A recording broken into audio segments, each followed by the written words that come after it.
Hello mga kasari! Welcome my YouTube channel. This is Rose Balso, Montenegro vlogger ng Antipolo.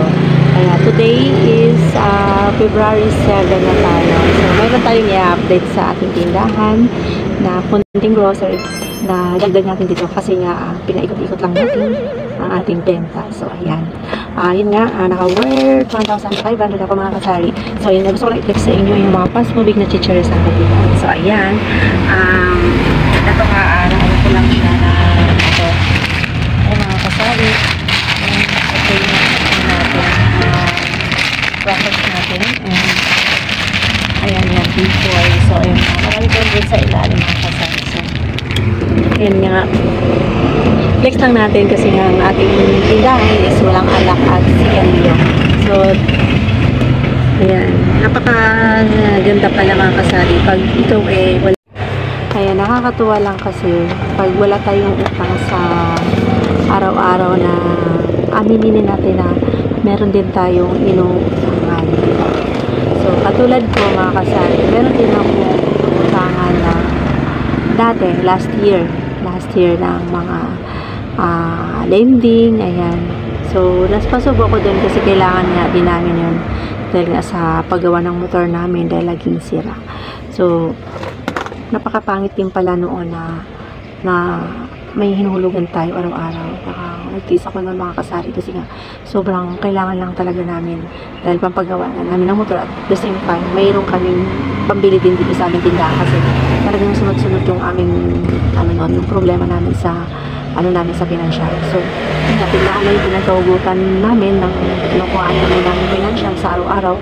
So hindi kami kundi lumapit kami doon at nangutangan. So imagine, tiniis ko talaga yung mga kasari. Napakahirap na talaga pag ang utang mo ay di ba? Napakahirap talaga kasi yung pagod mo at ang hirap na at tubo mo na maliit lang ay doon lang napupunta sa kanila. Diba? Kaya nung December, bago mag-December na, natapos ko na yung aking mga hinuhulugan doon sa lending and sa Mumbai.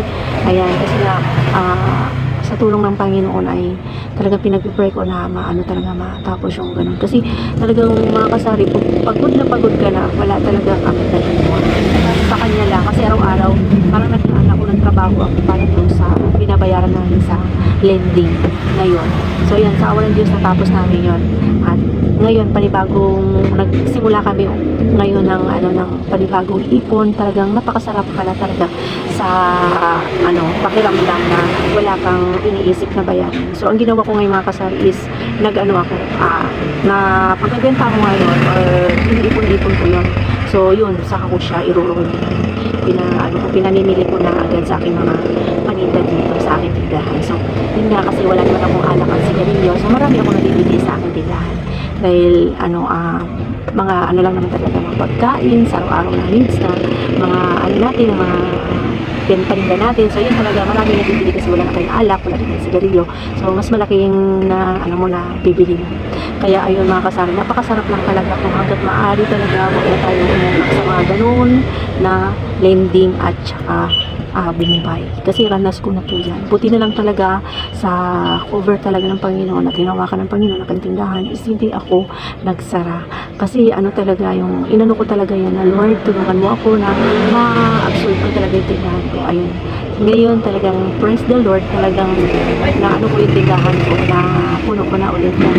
Wala akong alak at sigarilyo. So yun din, advice ko lang po sa patulad yung mga sari-sari store na maliit lang ang puhunan. Huwag po tayong lumapit sa ganong bagay kasi talagang hanggat maaari po. At saka hindi naman po talaga rin natin maiwasan na ganon. Pero pinag-iipunan, pinaglalaan ng natin araw-araw para lang makahulog ka. Kaya salamat sa Diyos at ngayon na ko na sakit lang sa pakiramdam pag wala kang utang na ganon na araw-araw kang hinuhulugan. So ayun lang mga kasari, share ko lang sa inyo na dapat kailangan natin na maging maging mga maliit na bagay ay kailangan talaga natin ilista, yung babayaran natin kung ano yung nakukuha natin sa ating tindahan. Rin kung may trabaho yung isa, asawa mo kung trabaho, so yun yung pang cover mo sa tindahan.